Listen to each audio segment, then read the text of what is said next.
The following message is transmitted at the request of the Goodhue County Emergency Management Agency.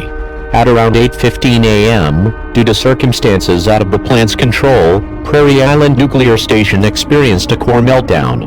This meltdown was extremely powerful and destroyed everything within 5 miles of the blast. In addition to this, radioactive particles from the blast have started to spread rapidly across the county, thanks to heavy gales as a result of a possible blizzard. The gales are making it near impossible to actually contain the particles. At this time, all residents within a 100-mile radius of the Prairie Island nuclear plant need to shelter indoors immediately. Seal all entrances off in order to shut all particles off from your home. Stay tuned for further updates.